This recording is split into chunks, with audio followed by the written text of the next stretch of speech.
తెలంగాణలో మంత్రివర్గ విస్తరణకు కాంగ్రెస్ హైకమాండ్ గ్రీన్ సిగ్నల్ ఇచ్చింది. ఉగాది పండగలోపు మంత్రివర్గ విస్తరణ చేసి ఏప్రిల్ 3వ తేదీన కొత్త మంత్రుల చేత ప్రమాణ స్వీకారం చేయించేలాగా రాష్ట్ర ప్రభుత్వం కసరత్తు ప్రారంభించింది.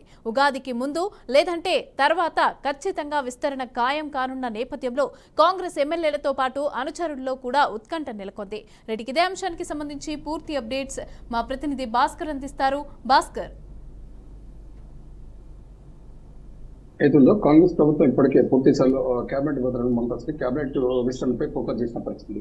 లేకపోతే ఇప్పటికే ఎందుకంటే తెలంగాణ రాష్ట్రంలో కాంగ్రెస్ గవర్నమెంట్ అధికారంలోకి వచ్చి సుమారుగా 18 నెలల కాలం అవుతున్నా కూడా ఇప్పటికి కూడా పూర్తి స్థాయి కేబినెట్ నిర్వహించకపోవడంతో ప్రతిపక్షాలను వైపించి కావచ్చు, అదేవిధంగా ఆ గెలిచిన ప్రభుత్వంలోని ఎమ్మెల్యేలు కూడా దానిపై మంత్రి పదవి ఆశపడుతున్న పరిస్థితి, అది పెద్ద మొత్తంలో చర్చ జరుగుతున్న పరిస్థితి. దానిలో భాగంగా నిన్న హుటాహుటిన సీఎం రేవంత్ రెడ్డితో పాటు డిప్యూటీ సీఎం బల్లు భట్టి విక్రమార్క, అదేవిధంగా మంత్రి ఉత్తమ్ కుమార్ రెడ్డి కూడా అస్థినకు వెళ్లిన పరిస్థితి. అస్థినలో పూర్తి స్థాయిలో ఏదైతుందో కీలకమైన నేతలు కేసీ వేణుగోపాల్ కావచ్చు, ఖర్గే తోటి కావచ్చు, కీలక ఏసీ అగ్రనేతలతోటి మాట్లాడడం జరిగింది.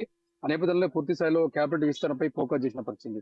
ఏదైతే ఈ నెల అంటే ఉగాది పండుగ లోపే కేబినెట్ విస్తరణ జరగాలి. ఆ తర్వాత ఏప్రిల్ 3వ తారీఖు నాడు ప్రమాణ స్వీకారం చేసే దిశగానే పూర్తి స్థాయిలో ప్రభుత్వం అయితే దానిపై ఫోకస్ చేసింది. ఆ నేపథ్యంలో అన్ని ఏర్పాట్లు కూడా చేసిన పరిస్థితి. ఎందుకంటే ఇప్పటికీ కూడా పూర్తి స్థాయిలో దానిపై ఇటు నల్గొండ జిల్లాకు చెందినటువంటి ఎమ్మెల్యే రాజగోపాల్ రెడ్డిపై దాని మీద ఫోకస్ చేసిండు. రెడ్డి సామాజిక వర్గం సంబంధించింది.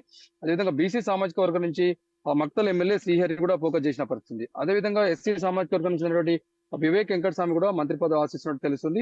ఇట్లా చూసుకుని పోతే పూర్తి స్థాయిలో ఏదైతే ఉందో ఆ మంత్రి పదవి హోదాలో ఎస్టీ సామాజిక వర్గానికి సంబంధించి వరంగల్ డోర్నకల్ సంబంధించిన ఎమ్మెల్యే రామచంద్ర నాయక్ కూడా దీనిపై ఫోకస్ చేసిన పరిస్థితి.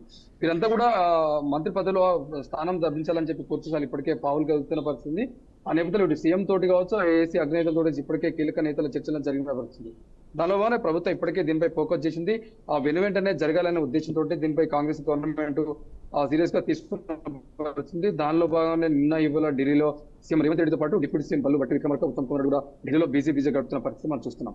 ఎందుకంటే చాలా కాలం అయితే ఇప్పటికే సుమారుగా 18 నెలలు రెండు సంవత్సరాలు కావచ్చు కాంగ్రెస్ ప్రభుత్వం అధికారంలోకి వచ్చి పూర్తి స్థాయి కేబినెట్ లేకపోవడం ప్రతిపక్షాల నుంచి కూడా విమర్శ వస్తుంది. అదేవిధంగా గెలిచిన ఎమ్మెల్యేలు కూడా మంత్రి పదవి ఆశిస్తున్న పరిస్థితి. కాబట్టి ఇప్పటికైనా వీడు నామినేట్ పదవులు కావచ్చు, మంత్రి పదవి వర్గ విస్తరణ కావచ్చు, పూర్తి స్థాయిలో సీఎం రేవంత్ రెడ్డిపై దీనిపైన ఫోకస్ చేసిన పరిస్థితి.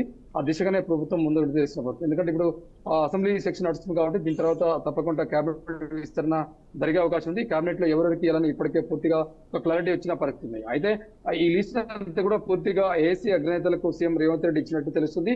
ఇదే చివరి మీటింగ్ కానున్నట్టు ఇప్పటికే సమాచారం తెలిసింది. ఈ మీటింగ్ లో ఆల్మోస్ట్ వాళ్ళు కేబినెట్ లో ఎవరెవరు ఉండబోతారు, ఎవరికి అవకాశం దక్కబోతుందని చెప్పి ఒక క్లారిటీ వచ్చిన సమాచారం మనకు తెలుస్తుంది. దీనిపై రేపు ఢిల్లీ నుంచి హైదరాబాద్ కు వచ్చిన తర్వాత మళ్ళీ కీలక నేతలతోటి సమావేశం ఏర్పాటు చేస్తారు సీఎం. ఆ తర్వాత పూర్తిగా ఎవరెవరిని కేబినెట్ లో తీసుకోవాలని చెప్పి దానిపై పూర్తిగా కులంగా చర్చించే అవకాశం ఉంది. దీనిపై ఫర్దర్ గా చూసుకొని దానిపై ఎవరెవరు కేబినెట్ లో విస్తరణ దానిపై ఇప్పటికే ఒక చర్చకు వచ్చిన